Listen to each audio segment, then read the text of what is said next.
Hello Sagittarius, Sagittarius Rising and Sagittarius Moon people. This is your monthly astrological horoscope for May 2017. And a quick reminder for you Sagittarius people, remember these horoscopes are meant for the big sweeping changes that go on throughout the month.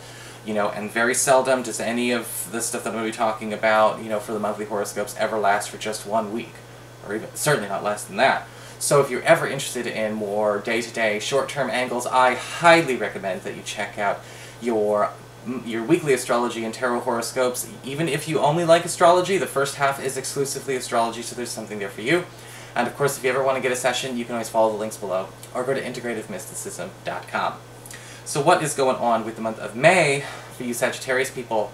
Well, when it comes to May, it's very interesting. It's probably the calmest month, the most relaxed, chill month that we've had all year so far. Certainly more so than April and March. And with the month of May, that is because a lot of planets are sort of staying put in the signs that they're in, and working very well together in those areas. So we don't have any big sudden station retrogrades. We don't have any big, huge alterations. It's a smooth sailing kind of month. In fact, a lot of it's going to be revolving about love and relationships. It's a very love and relationship heavy month for you guys because we've got Venus, again, recently direct and out of her shadow in Aries, in your 5th house of love, romance, and your relationships with your children all month. And it's an opportunity to get a lot closer to a sweetheart or even a crush, or attract a new crush, without having to worry about the insecurities or any of the communication faux pas or ups and downs or head bumping that was caused, over the last 2 months. Venus in this area can also be really good for getting more sweetness and more alone time with somebody we have not been able to actually find the time with. And for those of you who've been having maybe some problems with, relating to your children, or kind of getting closer to your children, or maybe even to your parents, you being the child in this relationship, Venus is also bringing back the peace there. And it may be a good thing for those of you who've been worried about perhaps a child or a lover who's been going through a bit of a rough time. You may find out that Venus is also giving them some extra special attention. Even without you there, it is working out to kind of bring the two of you in a much closer way. And Venus always tends to bring in some kind of extra gift, some kind of extra prize or occasion for bonding with everyone involved in this house, which is quite a few people. We also have Mars in your 7th house of one-on-one relationships, alright, your 7th house of committed partnerships all month. And with Mars in Gemini all month, it's going to be talking about how do we get you closer to your closest one-on-one relationships. Again, your best friend, the BFF, boyfriend, girlfriend, husband, wife, business partner, roommate. And Mars has a tendency to want to tear down walls, break down walls and defense mechanisms all month. And so that might be a really good thing, especially if you've been feeling like you've been hitting a wall or a no-go zone or unnecessary boundaries or, too much shielding from one of these relationships. You may be made anxious because you might know you're the one who's the problem in that sense. Or maybe it's both of you. Mars is going to be tearing that down. Don't come to Scarlet Moon if you don't want to get called out. So but the way Mars is doing it is in the interest of closeness. It is in the interest of trying to get us together. Remember, Mars is the planet of action, energy, and warriors' honor. So when we think about warriors in arms together, they are there through thick and thin. These are people fighting back to back and take it bullets for each other. So how do we have that relationship actually happen between you and your best friend, between you and your lover again, or get us back to that feeling if it hasn't felt like we've been there in a long time? We are trying to get that tightness back into all these relationships, especially if it feels like, because sometimes it can feel like relationships turn into more like arrangements or business plans. Sometimes it feels more like they're just sort of agreements. And that can be kind of a challenge to cope with, because without the closeness and the affection and the love to back it up, what is it? We're going to learn a lot about that, but I think you're going to come out of it better than you thought. On the 3rd of the month, we have Mercury turning direct in your 5th house of partnerships. Not partnerships, the love, romance, relationships with your kids. And we're going to be working on fixing the way we communicate between the 3rd and the 15th. Who is communicating effectively and not communicating effectively? Somebody just kind of doing the silent treatment thing, they're not speaking up when there's a problem. Is somebody being too vague? Maybe a person's having a hard time, verbalizing their feelings, and that's making it so whatever problem-solving issues we have with a lover or with a child are going nowhere. Again, this is where we have to boost that confidence and that trust in one another by also having faith in one another to be able to have the cohesive conversations, and the real talk.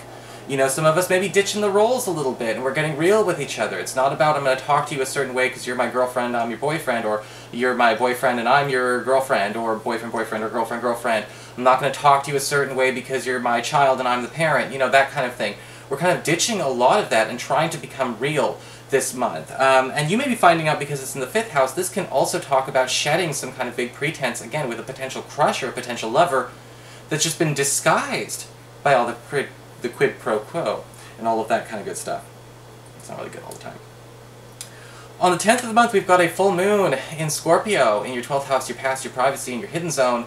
And this can be a tough full moon to have. Everyone has one. I always call it the breakdown, breakthrough moon. And with a full moon in the 12th house, we may need to go back and really address an outstanding issue from our past that is still having a profound impact on our conduct and our behavior in the present. This could be a great thing, especially if we're trying to, say, boost our credit score, get some old family business taken care of, anything that's still weighing us down. But the problem with the full moon in the 12th house is sometimes we just carry the stuff that's been weighing us down. We don't want to deal with it. We kind of, you know, tell people, no, we're fine. I just don't want... the cure is worse than the disease.